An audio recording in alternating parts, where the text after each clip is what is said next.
Halo teman-teman semua, perkenalkan nama saya Cindy Tiasa Putri dari Program Studi Ilmu Komunikasi Universitas Singapura Bangsa Karawang. Pada kesempatan kali ini, saya ingin menjelaskan secara singkat mengenai paradigma positivisme dalam kajian komunikasi organisasi. Positivisme adalah aliran filsafat ilmu atas keyakinan atau asumsi dasar dari seseorang dan mencari kebenarannya itu bersifat dari satu arah. Positivisme dicetuskan oleh dua pemikir Prancis, yaitu Auguste Comte dan Henry Saint. Yang pertama itu ada teologis. Teologis adalah kekuatan ilahi atau kenyataan. Yang kedua metafisis, yaitu gaib. Yang ketiga positivis adalah pengetahuan yang diyakini dan dicari kebenarannya. Auguste Comte dikaryai dengan buah karya yang berjudul The Course Positive Philosophy pada tahun 1830 sampai 1842.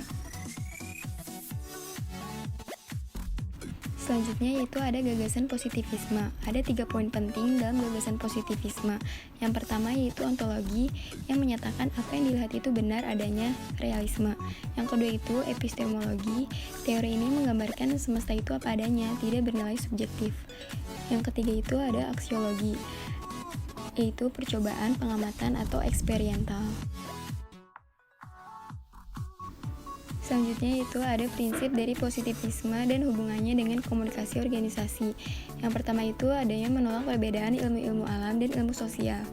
Yang kedua itu positivisme menolak pemikiran teologis dan metafisika. Yang ketiga itu berusaha menyatukan ilmu dalam suatu bahasa yang universal. Yang keempat itu memandang tugas filsafat sebagai analisis atas pernyataan.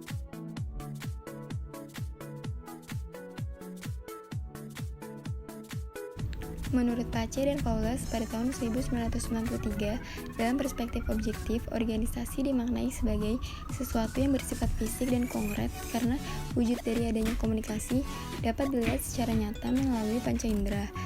Komunikasi adalah sebuah kunci dari organisasi, karena organisasi tidak akan berjalan dengan baik tanpa adanya komunikasi. Komunikasi organisasi menurut Wirianto pada tahun 2005 adalah pengiriman dan penerimaan pesan organisasi di dalam suatu kelompok, baik formal maupun informal dari suatu organisasi. Komunikasi formal dalam organisasi harus berjalan sesuai dengan strukturnya dan harus dijalankan atau dijaga dengan baik. Sedangkan komunikasi informal sendiri tidak memperdulikan sistem atau hierarki dari organisasi. Oleh sebab itu, komunikasi informal lebih bersifat tidak struktural.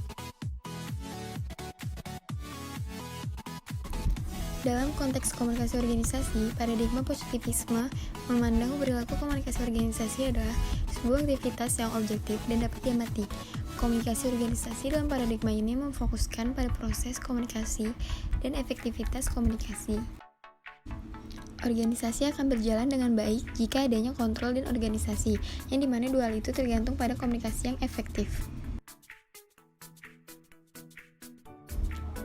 Sekian penjelasan dari saya mengenai paradigma positivisme dalam kajian komunikasi organisasi.